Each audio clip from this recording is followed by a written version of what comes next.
The 2020 presidential election is less than a year away, and joining me now is Senator Bernie Sanders. Thank you so much for joining us. Really appreciate it. Thank you for having me. First of all, I want to start with the developments in D.C. House Democrats just unveiled 2 articles of impeachment against President Donald Trump, accusing him of abuse of power over his dealings with Ukraine and obstruction of Congress for his response to the investigation. What do you make of this, and what do you expect to happen now? Look, nobody is happy in the midst of all of the problems that we face as a nation to have to do an impeachment process. But I think it is absolutely necessary. I think in Trump, you have a president who is corrupt. I think you cannot let that slide by. It has to be dealt with to uphold the standards that the Constitution mandates for our president. So there will be an impeachment process in the House. It comes to the Senate. I'm a United States Senator. I will sit in judgment. Over the course of the testimony that we've been hearing, what are some key items that stick out to you? Well, I personally suspect that Trump has committed an impeachable offense in terms of obstruction of justice.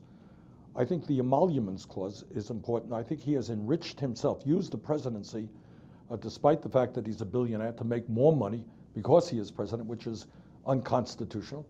And I think clearly the dealing with Ukraine, where he threatened to hold back hundreds of millions of dollars of military aid in order to get political dirt on an opponent. That's also an impeachable offense. And when we talk about President Trump, you know, a big sticking point for a lot of Democratic voters is finding a candidate that can beat Trump in 2020 in November. So why do you believe that you are the best candidate for that? Well, I think because the campaign that we will run will be the campaign that brings out just a whole lot of voters, a whole lot of working class people who understand we have to have a government that works for all of us, not just the 1%, a whole lot of folks who know that our current healthcare system is dysfunctional. We need to move to Medicare for all, and a whole lot of young people who know that they want to go to college, for example, but don't want to leave school $50,000 or $100,000 in debt. So I think we're going to have a strong coalition of working families, black and white and Latino and Native American, Asian American, and I think with that kind of voter turnout, we're going to defeat Trump. You know, speaking about all those different blocks, Latino voters are expected to be the highest voting bloc in 2020, especially young voters. So what are you doing to make sure that you reach out to them? We are working very hard. I think the issues that young Latinos are concerned about, whether or not they're going to afford to go to college, as is everybody, and not leaving school deeply in debt. We're going to make public colleges and universities tuition free. Everybody in this country, regardless of your income, should be able to go to college. We're going to cancel all student debt.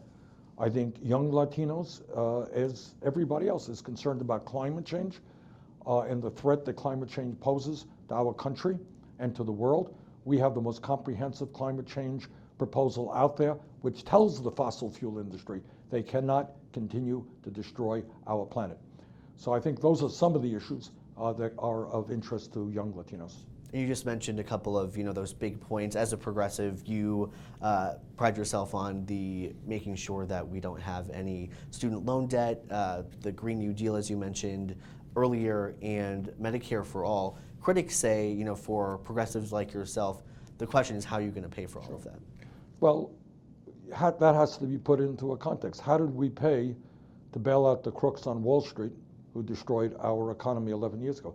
How did we pay to give $1 trillion in tax breaks to the top 1% in private corporations under Trump a couple of years ago?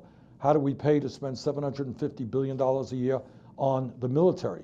What we are proposing in terms of public colleges and universities becoming tuition free and canceling all student debt, we pay for it through a modest tax on Wall Street speculation, which is exactly the right thing to do. When we talk about, going back to the topic of diversity that we were mentioning, there's been quite a bit of backlash.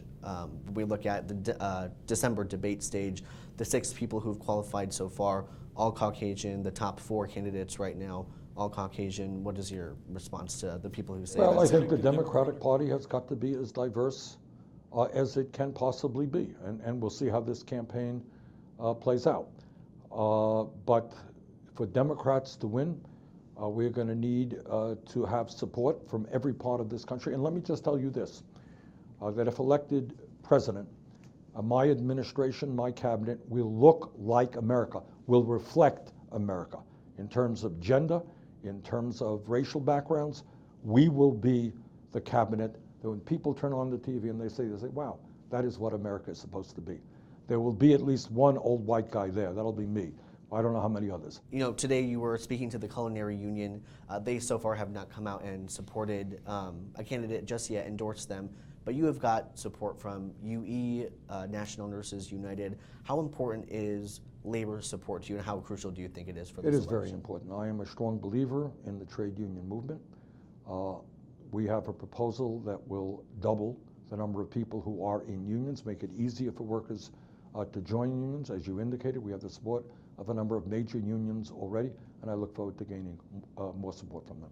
Great. Senator Sanders, thank you so Thank much. you very Really much. appreciate it. We will continue to interview the 2020 candidates as they come into town. For now, Orko Manna, 8 News Now.